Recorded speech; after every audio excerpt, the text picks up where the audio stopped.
तो आज हम लोग परमेश्वर के वचन से जब हम खजूरी संडे के विषय में बातचीत करेंगे, सीखेंगे, तो खजूरी संडे मतलब एक विजय उत्सव।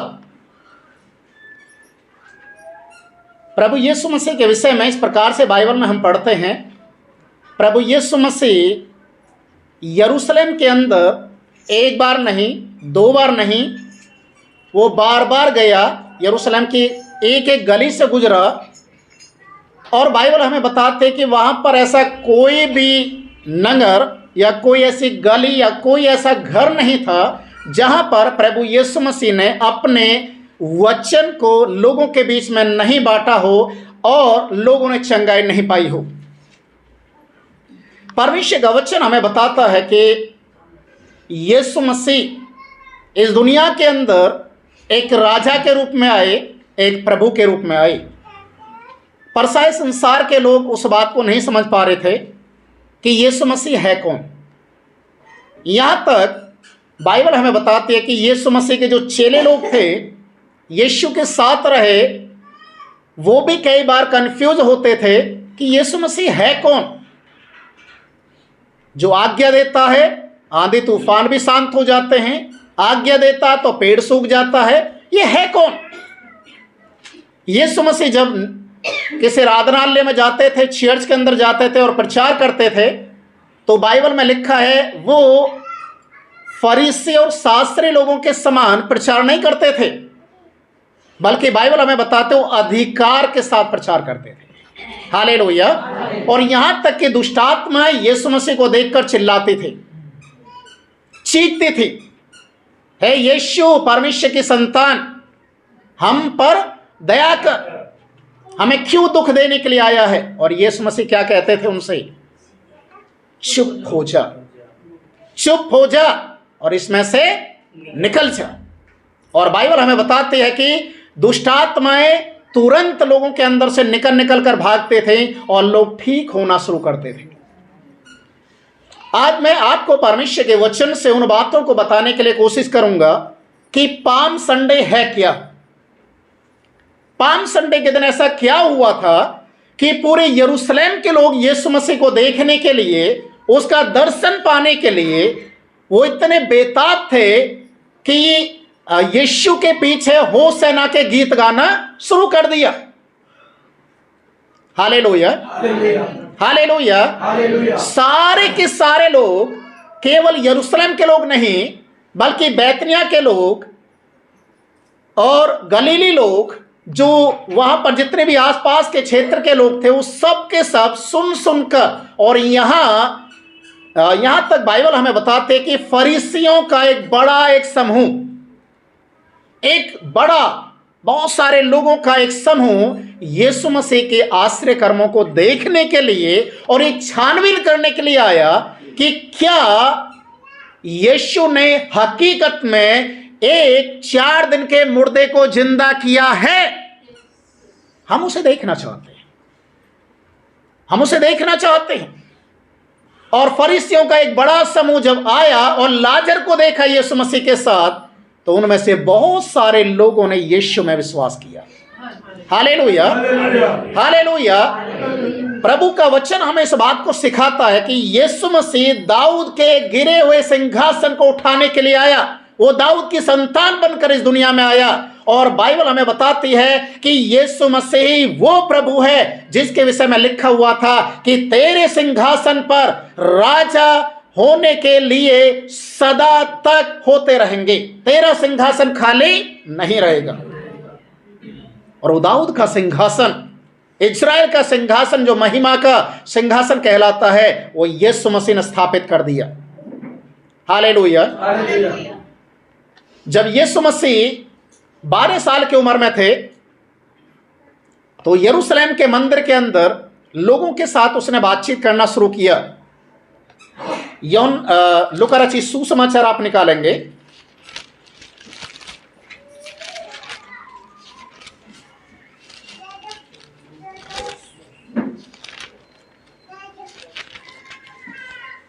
उसका 2 अध्याय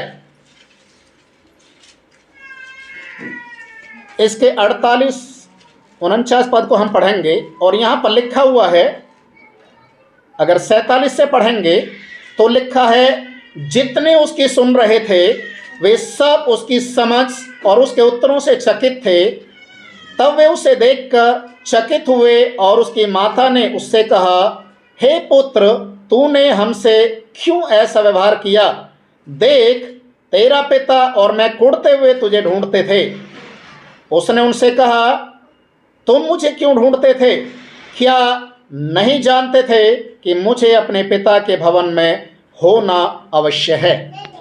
हालेलुया, हालेलुया। यहाँ पर लिखा, फरीसी और शास्त्री लोगों का जो समूह था, जो यरूशलेम के मंदिर के अंदर जो एक ओहदे पर बैठे हुए थे, लोगों का जो वहां पर बलिदान चढ़ाने का जो तरीका था, या वहां पर जो भी आएंगे और परमेश्वर को दंडवत करेंगे, परमेश्वर को बलिदान चढ़ाएंगे, जो भी प्रार्थना होती है, जो भी उनके निवेदन होते थे, वो उस समय के मंदिर के पुजारियों के द्वारा परमेश्वर तक पहुंचाए जाते थे। और बाइबल हमें बताते हैं कि जब महायाजक मंदिर की सेवकाई करते थे तो जितने भी इस्राएली लोग आते थे परमेश्वर के भवन में, वो अपने बलिदान को, अपने भेंट को लेकर आंगन में आते थे और आंगन से याजक लोग उसे लेकर महापवित्र स्थान में जाते थे, क्योंकि साधारण लोगों को महापवित्र स्थान में जाने का अधिकार नहीं था। तो इसलिए याजकों का नियुक्ति किया जाता था, जो पवित्र हों, धर्मी हों, परमेश्वर के सामने निर्दोष हों। बाइबल हमें बताती है कि उस समय के जितने भी धर्म गुरु लोग थे, यीशु मसीह उनसे जब बातचीत किया, उसके उत्तरों से चकित थे। लोग डरे हुए थे कि 12 साल की उम्र में एक छोटे बच्चे को इतना बुद्धि और ज्ञान कहां से आया? क्योंकि बाइबल हमें यहां पर कहती है, क्या तुम्हें मालूम नहीं है मुझे अपने पिता के घर में रहना जरूरी है, अवश्य है। पिता का घर, कौन सा घर? कौन से घर के लिए यीशु मसीह बातचीत कर रहा है? यरूशलेम का मंदिर। हालेलुया। यरूशलेम का मंदिर जो प्रार्थना का घर कहलाएगा। बाइबल हमें बताती है, पाम संडे के दिन ही वो दिन था जिस दिन यीशु मसीह ने उस मंदिर के अंदर व्यापार करने वाले लोगों को मारकर भगाया। हालेलुया। पाम संडे का ही वो दिन था जिस दिन यीशु मसीह को लोगों ने राजा के रूप में स्वीकार किया और अपने तन से कपड़े उतारकर रास्ते में बिछाने शुरू किए और खजूर की डालियों को लेकर और पेड़ों की डालियों को लेकर होसेना के गीत गाते हुए यीशु मसीह की आराधना करना शुरू किया। Hallelujah, hallelujah. बड़ी एक भीड़ यीशु मसीह को देखना चाह रही थी। बड़ी भीड़ यीशु मसीह को देखते हुए उसके उन आश्चर्य कर्मों को याद कर रहे थे कि यीशु मसीह ने क्या किया है। अजीजो, आज मैं जिन बातों को बताने के लिए जा रहा हूं, प्रभु का वचन कहता है 12 साल की उम्र में यीशु मसीह यरूशलेम के अंदर, मंदिर के अंदर रहने वाले याजकों से बातचीत किया, परंतु वो एक बात को जानते थे, ये बालक है। बातें तो अच्छी करता है पर बालक है। और उस बाल अवस्था के अंदर उसकी बातों को नकारा और इसलिए यीशु मसीह जब जवानी के समय में मंदिर में गया तो वहां पर वार्तालाप नहीं किया। Hallelujah, hallelujah. मत्ती रचित सुसमाचार 21 अध्याय निकालेंगे।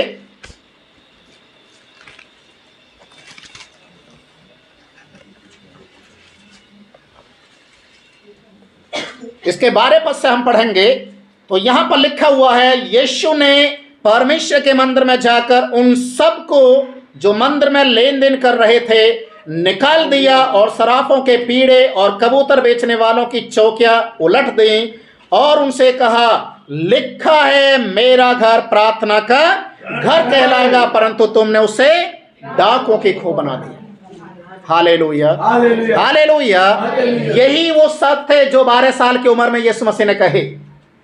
यही वो चेतावनी थी जो 12 साल की उम्र में यीशु मसीह ने यरूशलेम के मंदिर में जाकर लोगों से, याजकों से बातचीत किया और उसकी बातों से चकित थे, समझ रहे थे कि ये जो कह रहा है ये सही है। क्योंकि वहां पर जितने भी याजक लोग थे, व्यापार करने वाले लोग थे, उन्होंने परमेश्वर के मंदिर को, परमेश्वर के घर को एक बिजनेस का एक ठिकाना बना दिया था, डाकों की खो बना दिया था। लोग बलिदान चढ़ाने के लिए अपने घरों से दूर से लोग लेकर आते थे, और ये याजक लोग कोई ना कोई कानाफूसी करके, कोई ना कोई दोष लगाकर उस बलिदान को, उस भेड़ को, और जो भी वो लेकर आते थे भेंट, उसमें कोई ना कोई नुक्स लगाकर उसको मना कर देते थे। परमेश्वर के लिए ये योग्य नहीं है, परमेश्वर इसको नहीं चाहेगा। इसलिए परमेश्वर को बलिदान चढ़ाने के लिए आपको भेंट कहां से लेनी पड़ेगी? यहां से। जो चीज मंदिर के बाहर से 100 रुपए की आते थे, वो मंदिर में कितने की मिल रही थी? वो 500 रुपए की मिल रही है। Hallelujah, hallelujah. लोग आते थे परमेश्वर के मंदिर में, पर निराश होकर जाते थे, क्योंकि उनके पास शायद खाने के लिए और जाने के लिए, वापस जाने के लिए उनके पास किराया भी नहीं बचता था। क्योंकि जब एक व्यक्ति इतनी दूर आया है तो वो यही सोच कर जाएगा कि जब हम आगे बलिदान चढ़ाने के लिए, तो अब हमारी भेंट यहां पर जाना जरूरी है, नहीं तो दोबारा आना पड़ेगा, बहुत टाइम जाएगा। और इसलिए लोग वहां पर दुखी होकर, लाचार होकर, बेबस होकर उन कामों को करते थे। आपको शायद मालूम होगा, हमारे देश के अंदर जितने भी धार्मिक स्थान हैं, जितने भी, आप किसी भी धार्मिक स्थान को जाकर देखिए, उस धार्मिक स्थान के आसपास में ही आपको सारी चीजें, पूजा पाठ करने वाली, बलिदान, भेंट चढ़ाने वाली सारी चीजें मिल जाएंगी। हालेलुया, सारी चीजें। और वहां की जो चीजों में, जो वहां से जो खरीदेंगे और बाहर से खरीदेंगे, कितना अंतर मिलेगा? बहुत अंतर मिलेगा। और जबकि ये घर किसका घर है? परमेश्वर का, प्रार्थना का घर। यहां पर प्रार्थना होने की जगह क्या हो रहा है? व्यापार, बिजनेस हो रहा है। परमेश्वर ना खुश था इस चीज से। और बाइबल हमें बताते हैं कि परमेश्वर की जो धुन है, परमेश्वर के मंदिर की धुन है, वो यीशु मसीह को इतना ज्यादा बेचैन कर रखा था। इसलिए यीशु मसीह कहता, तेरे भवन की धुन मुझे खा जाएगी। रातों में नींद नहीं आती थी। यीशु मसीह ने जितने आश्चर्य कर्म इस दुनिया के अंदर किए, बाइबल हमें बताती है, यदि उन सारे आश्चर्य कर्मों की गिनती की जाती और उन्हें लिखा जाता, तो बाइबल इतना बड़ा एक ग्रंथ हो जाता कि वो दुनिया में समाना मुश्किल है। Hallelujah, hallelujah. इसलिए परमेश्वर का वचन कहता है कि पाम संडे के दिन, जब मत्ती रचित सुसमाचार उसके 21 अध्याय के पहले पद से आप पढ़ेंगे, तो यहां पर लिखा हुआ है, प्रभु यीशु मसीह एक गधी के बच्चे के ऊपर बैठकर जब यरूशलेम की ओर जब जा रहा था, यरूशलेम के गलियों से गुजर कर जा रहा था, तो वचन में लिखा है, लोग प्रभु की आराधना कर रहे थे, शोर मचा मचा कर आराधना कर रहे थे, और ये देखना चाह रहे थे कि यीशु मसीह कैसा है, यीशु मसीह दिखने में कैसा है।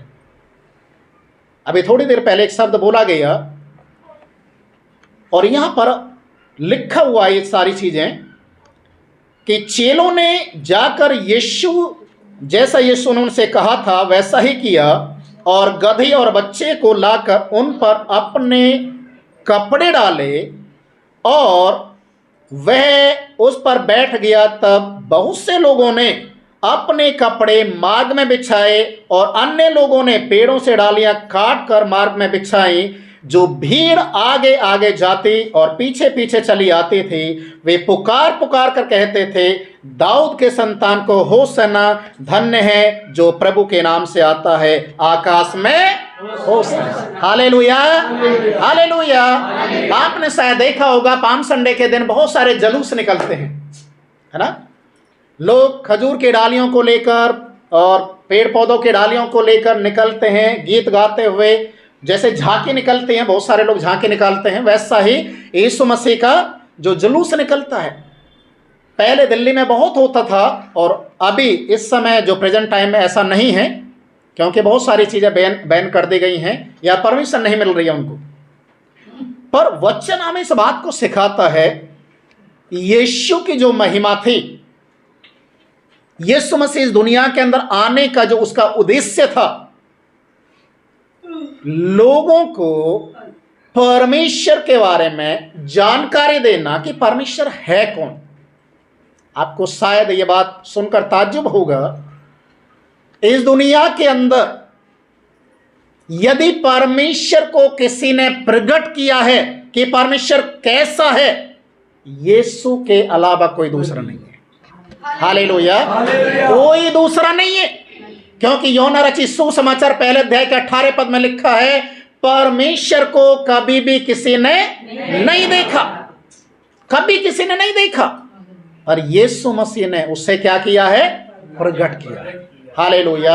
और इसी कारण जब लोगों ने यीशु मसीह को स्वीकार करना शुरू किया, ये पहली ऐसी बार थी कि जब यरूशलेम के लोगों ने यीशु को राजा के रूप में स्वीकार किया। हालेलुया। यीशु मसीह जब क्रूस के ऊपर लटकाए गए तो उस क्रूस के ऊपर एक तख्ती के ऊपर क्या लिखा हुआ था? ये यहूदियों का राजा है? बहुत से लोग पिलातुस के सामने आकर बोलने लगे, ये मत लिख जो लिख दिया है, ये मत लिख, ये लिख, इसने कहा था मैं यहूदियों का राजा हूं। पिलातुस ने क्या बोला मालूम है? जो लिख दिया वो लिख दिया, अब ये मिटाया नहीं जाएगा। हालेलुया। ये यहूदियों का राजा था और है और रहेगा। हालेलुया। जिस समय यीशु मसीह का जन्म हुआ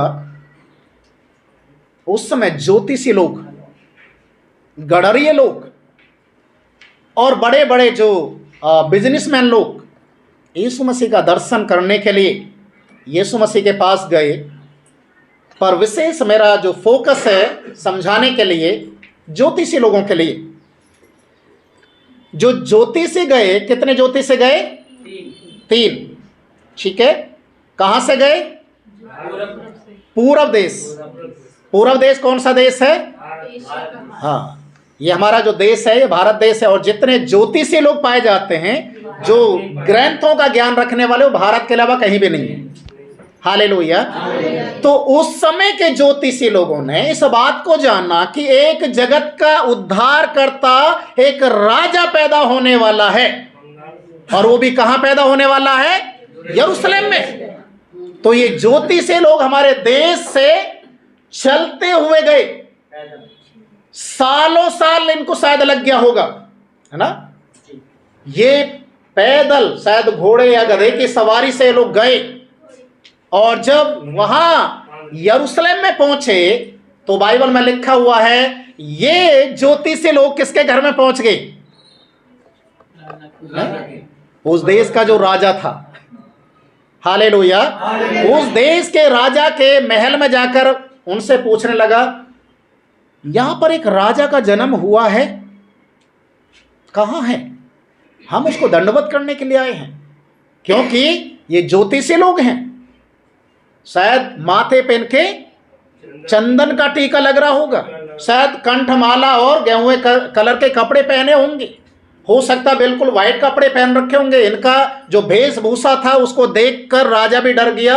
ये ज्योतिषी इतनी दूर से आए और एक राजा का जन्म हो गया मेरे अपने देश के अंदर, मेरे अपने नगर में, और मुझे मालूम ही नहीं। हालेलुया। हालेलुया। उस समय का राजा घबरा गया। एक राजा जीवित रहते हुए दूसरा राजा कैसे हो सकता है?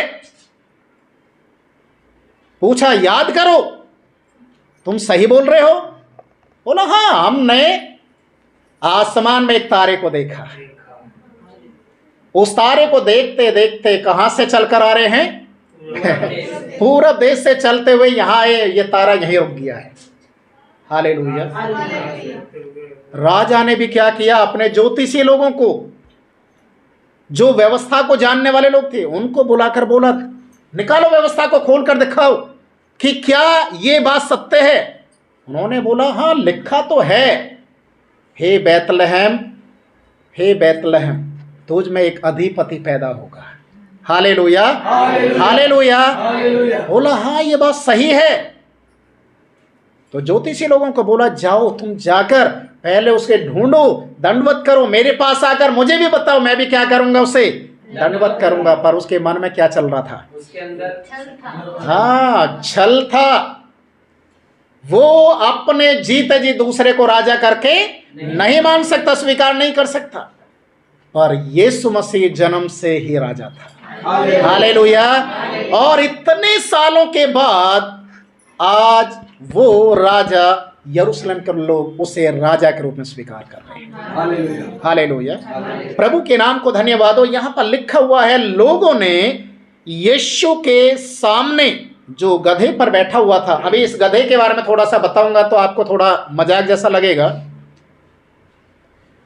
परमेश्वर ने सारे दुनिया को कितने दिन में बनाया? 6 दिन में। जो छठे दिन क्या क्या बनाया? परमेश्वर ने छठे दिन क्या क्या बनाया?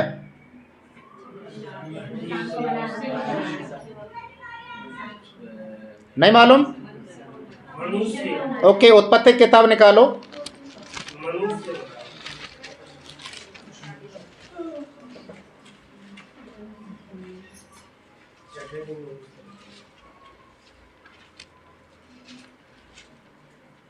छठे दिन का याद रखिए, हम छठे दिन में जाएंगे।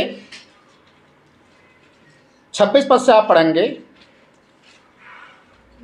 24 से उत्पत्ति 1 अध्याय 24 पद मैं पढ़ रहा हूं यहां पर। फिर परमेश्वर ने कहा, पृथ्वी से एक एक जाति के जीवित प्राणी अर्थात घरेलू पशु और रेंगने वाले जंतु और पृथ्वी के वन पशु जाति जाति के अनुसार उत्पन्न हों, और वैसा ही हो गया। इस प्रकार परमेश्वर ने पृथ्वी के जाति जाति के वन पशुओं को और जाति जाति के घरेलू पशुओं को और जाति जाति के भूमि पर सब रेंगने वाले जंतुओं को बनाया, और परमेश्वर ने देखा कि अच्छा है। फिर परमेश्वर ने कहा, हम मनुष्य को भी बनाएंगे। और परमेश्वर ने क्या किया? अपने स्वरूप, अपनी समानता में बनाए, और वे समुद्र की मछलियों, आकाश के पक्षियों और घरेलू पशुओं, सारे पृथ्वी पर और सब रेंगने वाले जंतुओं पर जो पृथ्वी पर हैं अधिकार रखें। तब परमेश्वर ने मनुष्य को अपने स्वरूप के अनुसार उत्पन्न किया, अपने ही स्वरूप के अनुसार परमेश्वर ने उसको उत्पन्न किया, नर और नारी करके उसने मनुष्य की सृष्टि की। और परमेश्वर ने उनको आशीष दी और उनसे कहा, फूलो फलो और पृथ्वी पर फैल जाओ, भर जाओ और उसको अपने वश में कर लो, और समुद्र की मछलियों तथा आकाश के पक्षियों और पृथ्वी पर रेंगने वाले सब जंतुओं पर अधिकार रखो।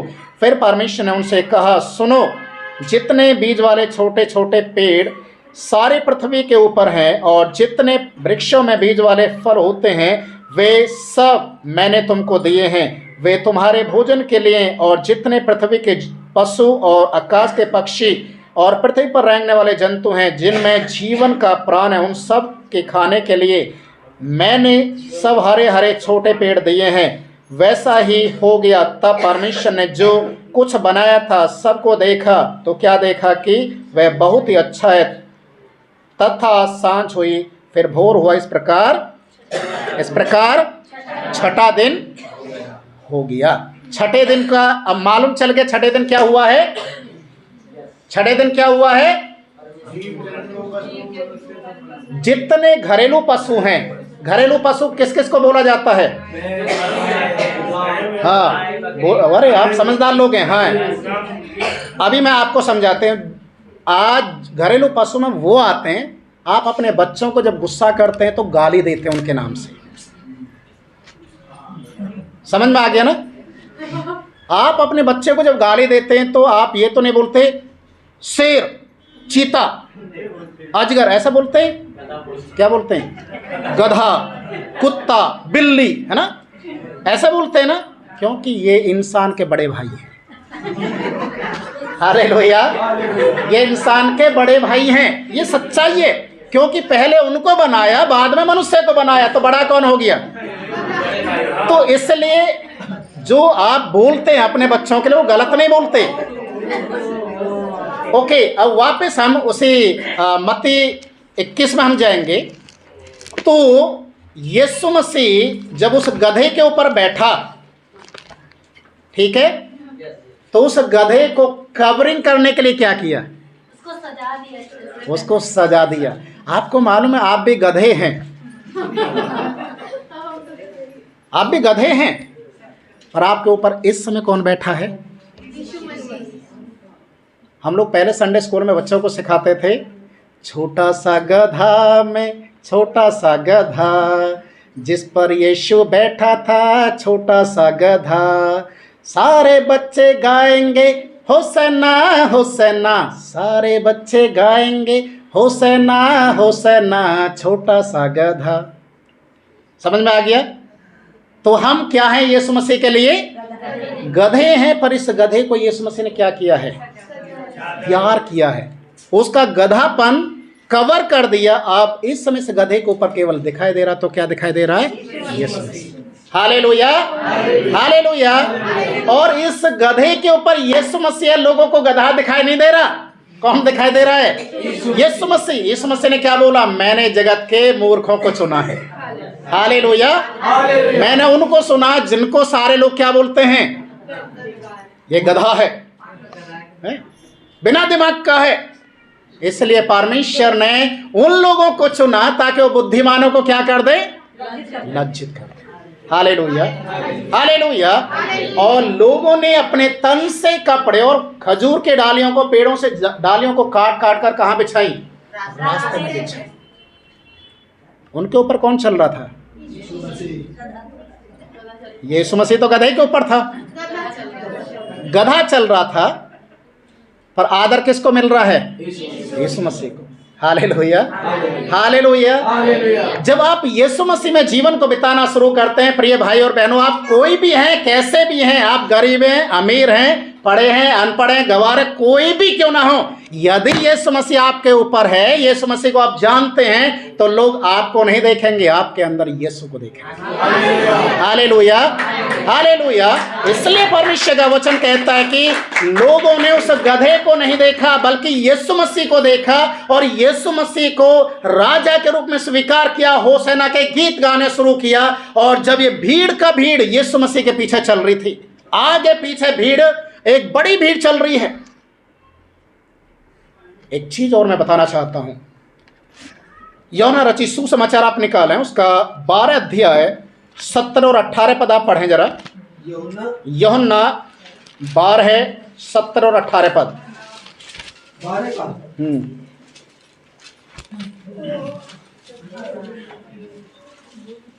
तब भीड़ के उन लोगों ने गवाही दी जो उस समय उसके साथ थे, जब उसने लाजर को कब्र में से बुलाकर मरे हुओं में से जिलाया था। इसी कारण लोग उससे भेंट करने को आए थे, क्योंकि उन्होंने सुना था कि उसने यह आश्चर्य कर्म दिखाया है।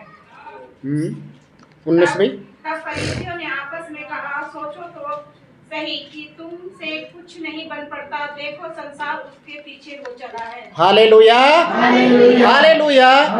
उस समय के धर्मगुरु लोगों के अंदर जो डर का माहौल बना हुआ था, क्या था? अगर हम ऐसे ही हाथ के ऊपर हाथ धरे रहे तो क्या हो जाएगा? सारी दुनिया यीशु मसीह की चेला बन जाएगी। हालेलुया। डर था लोगों के अंदर में।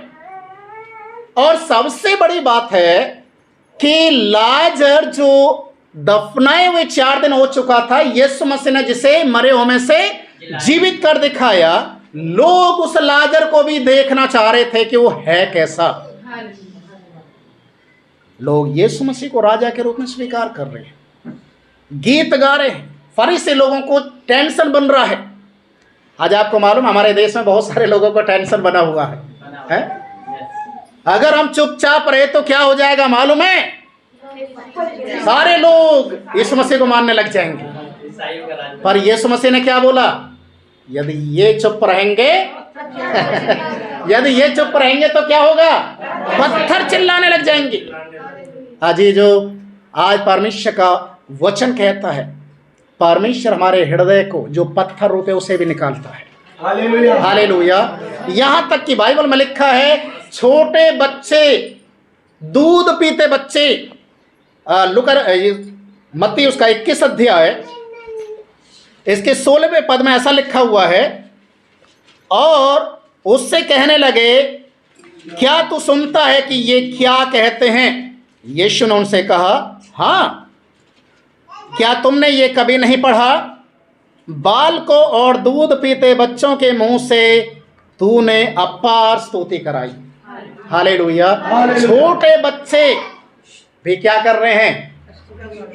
प्रभु की महिमा कर रहे हैं। हालेलुया। बड़े लोग भी प्रभु की महिमा कर रहे हैं। पूरा यरूशलेम परमेश्वर की महिमा से गूंज गया। हालेलुया। सारी जगह यीशु मसीह के चर्चे, होसेना के गीत के चर्चे हो रहे हैं, सुनाई दे रहा है, लोग चिल्ला रहे हैं। आसमानों में फरिश्ते भी परमेश्वर की महिमा कर रहे हैं। पृथ्वी के ऊपर इंसान परमेश्वर की महिमा कर रहा है। क्यों? क्योंकि वो राजाओं का राजा है। हालेलुया। आज आपको अपने जीवन को प्रभु के लिए खोलना है। प्रभु से अपने दिल को खोलकर एक बात को बोलना है, प्रभु मैं आपको राजा के रूप में स्वीकार करता हूं। याद रखिए, अगर आप राजा के रूप में स्वीकार कर रहे हैं तो आज का दिन आपके लिए पाम संडे हो सकता है, पर अगर मन को कठोर करके रखेंगे तो हो सकता है कि आपके जीवन के अंदर परमेश्वर का जो आशीष आना चाहिए वो आशीष शायद खो दोगे आप। इसलिए प्रभु को स्वीकार करना है, प्रभु के वचन को स्वीकार करना है, परमेश्वर के राज्य में अपने आप को तैयार करते हुए लेकर चलना है, क्योंकि वचन हमें इस बात को सिखाता है आज का दिन परमेश्वर ने बनाया। हालेलुया। आज का दिन परमेश्वर ने बनाया, इसमें हमें क्या होना है? आनंदित होना है। आज का पाम संडे का दिन है, खजूरी संडे है। हमें प्रभु यीशु मसीह को राजा के रूप में स्वीकार करना है। वो हमारे जीवन का जिस दिन राजा बन जाएगा, याद रखिए हमारा जीवन प्रभु की आराधना करने के योग्य हो जाएगा। हालेलुया। हम बहुत सारे लोग हैं अपने मन को पूरी रीति से प्रभु को नहीं देते हैं, मन के अंदर दुनिया भर की बातों को भर के रखते हैं। दिमाग से हम लोग परमेश्वर को महिमा करते, पर दिल हमारा प्रभु से दूर रहता है। और वचन में लिखा हम दिल से प्रभु को स्वीकार करें। हालेलुया। आइए सभी अपनी आंखों को बंद करें, हम प्रार्थना की ओर जाएं।